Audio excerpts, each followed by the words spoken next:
Imagine a dark night in the middle of a dense forest, where only the timid glow of the full moon can penetrate the treetops. Everything around us is shrouded in shadow and the air is cold and humid. In the middle of this forest, there is a group of explorers camping. Among them is Lucas, a 15-year-old boy, who wants to demonstrate his bravery by camping a little away from the main group. Lucas sets up his shop carefully, exactly as he was taught. He spends the day doing various outdoor activities, hiking, climbing, and learning about nature. When night falls, he is tired, but also excited by the feeling of independence. He prepares to lie down, listening to the soothing sound of the grills and the rustle of the leaves in the wind. As the clock ticks toward the deepest hours of the night, Lucas begins to hear light footsteps around his shop. At first he thinks it's just a small animal, maybe a squirrel or a rabbit, but the steps get closer, more and more distinct. His heart starts to beat faster and he feels a chill running down his back. Lucas holds his breath, trying to hear better. He hears the sound of breaking branches and trampling leaves. Bravely, he turns on his flashlight and, with a fearful hand, opens the store zipper, hoping to find a fellow toy player or, perhaps, a curious animal. But what he sees leaves him petrified. In the flickering light of his flashlight, Lucas comes across the figure of a pale man, with a disturbing appearance, with eyes that seem to shine in the darkness. The man is standing a few meters away, looking directly at Lucas. He is tall and thin, with old and worn clothes.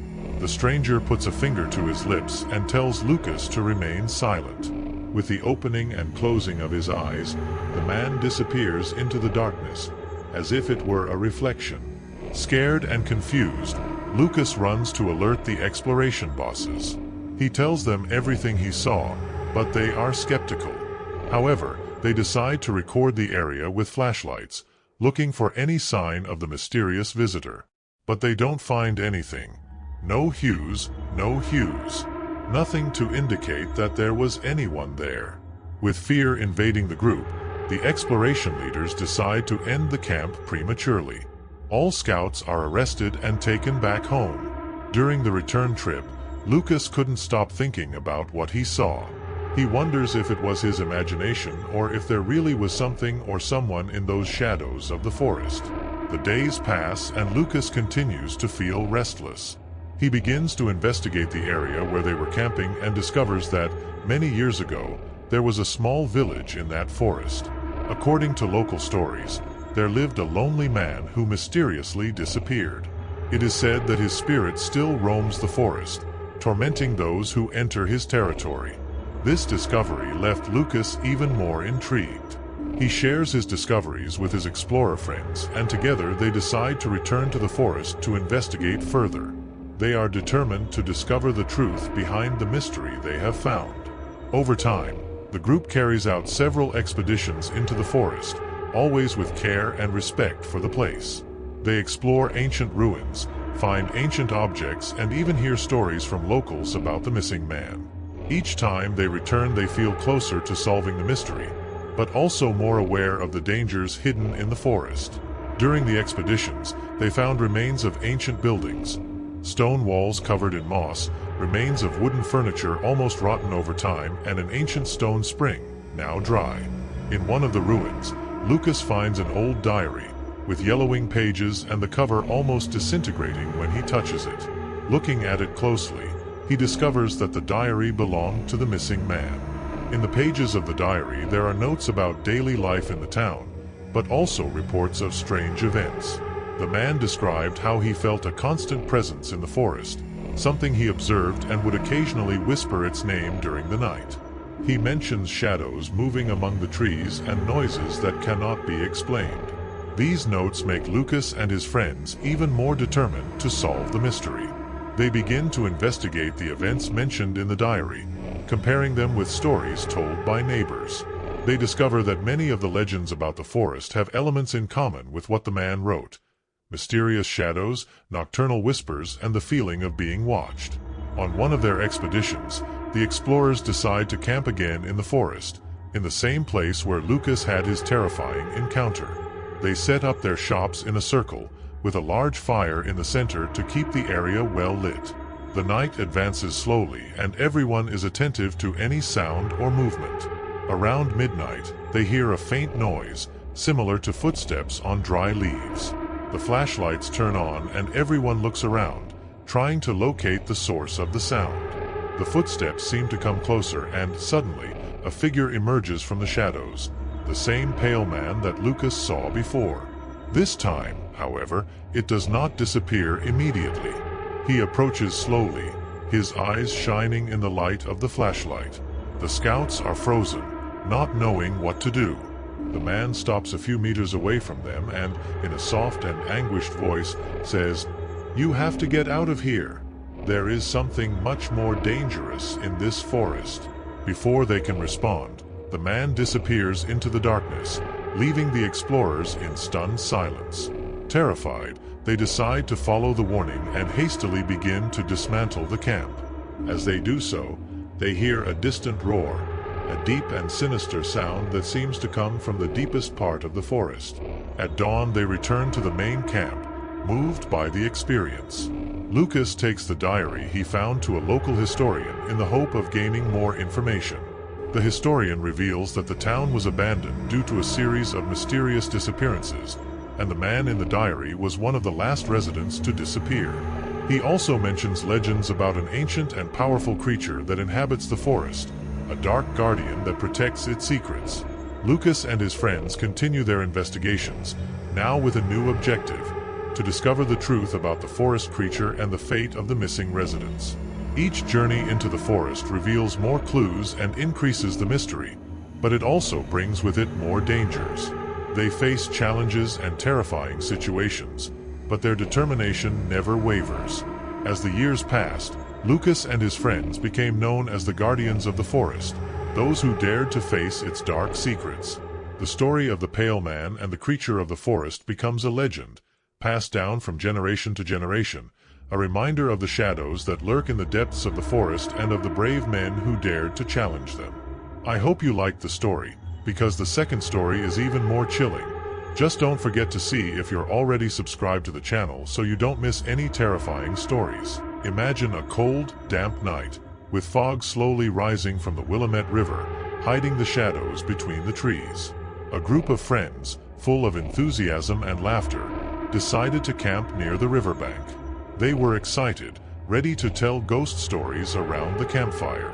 The group was formed by João, Maria, Pedro, Ana, and Lucas, who had met at school and always enjoyed adventures. The fire crackled and crackled, casting dancing shadows over the surrounding trees. The ghost stories flowed, each one more terrifying than the last. John told the story of an old abandoned house in the city, where they say a vengeful spirit still roams. Maria talks about a ghost carriage that appears on dark roads, without a driver, but always chasing travelers. The sound of the wood cracking was almost comforting, in contrast to the cold of the night. The sky was covered by dense clouds, and the moon could only appear through the holes, weakly illuminating the camp. The wind blew gently, making the leaves of the trees rustle as if they were telling ancient secrets. Suddenly, in the middle of the night, a roar broke the silence. It wasn't just any laugh. It was disturbing, almost insane, and it seemed to be getting closer and closer to the camp. The friends exchanged frightened looks. Fear grew in their hearts. The laughter became louder, closer, until a blurry shadow appeared on the other side of the fire. "Did you understand what?" João asked, trying to remain calm. "Of course we heard it," Maria replied, her eyes wide open in fear. "What is that?" Before anyone could respond, a pale, mysterious hand pressed against the store. The fine fabric trembled with the force of touch, and the laughter became even more intense, as if the night itself had mocked them. Panic took hold of the friends, and they ran towards the car, their hearts beating wildly, without looking back.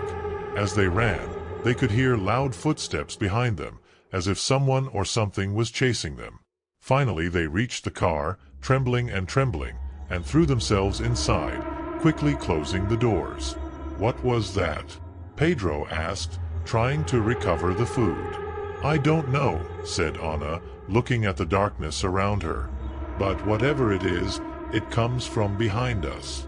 They waited in silence, while the carriage rocked slightly in the wind. The laughter, now distant, echoed in the night, making the moment even more terrifying.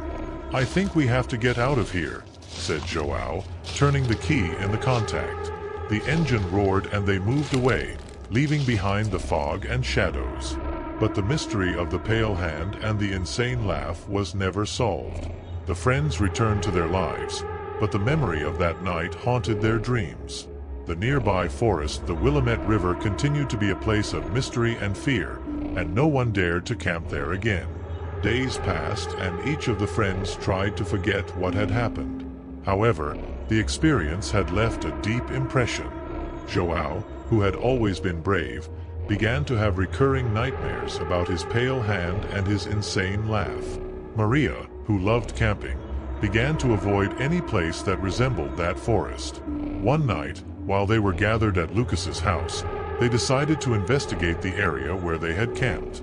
They discovered that, many years ago, a tragedy had occurred there. A woman named Eliza, known for her unsettling laugh, had mysteriously disappeared. They said she was crazy and that her soul wandered through the forest, chasing anyone who dared to disturb her rest.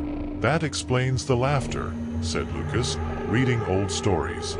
"But what happens to the pale hand?" "Perhaps it is her spirit," suggested Anna, shuddering. "She must be trapped in that place, seeking revenge." Curiosity began to grow among friends. Despite the fear, they felt the need to understand more about what had happened that night. So they decided to return to the forest, but this time they were better prepared. They took flashlights, cell phones with extra batteries, and even a camera to record anything strange they found. The following night they returned to camp. The fog was still present, giving the forest an air of mystery. The fire that had been left behind was now just ash, and the silence was oppressive. "Are you ready?" asked Joao, holding his flashlight tightly. "Let's find out what really happened here," replied Maria, trying to sound confident. They began to explore the area, looking for some sign of Eliza. The sound of her footsteps seemed amplified by the silence that surrounded them. Suddenly, Anna screamed, pointing something at the floor. It was an old diary, partially buried in the earth. "This must have belonged to Eliza," Lucas said, carefully picking up the diary. "Let's see what is written here." They sat down near Lucas's lantern and began to read the yellow pages. The diary told the story of Eliza, a woman who had been rejected by society because of her peculiar laugh. She isolated herself in the forest, where she ended up going crazy and mysteriously disappearing. "Then that's all," said Pedro. "She was hurt and her spirit remained trapped here, seeking revenge." When they finished reading, the high-pitched laughter resounded again in the forest. This time they were prepared.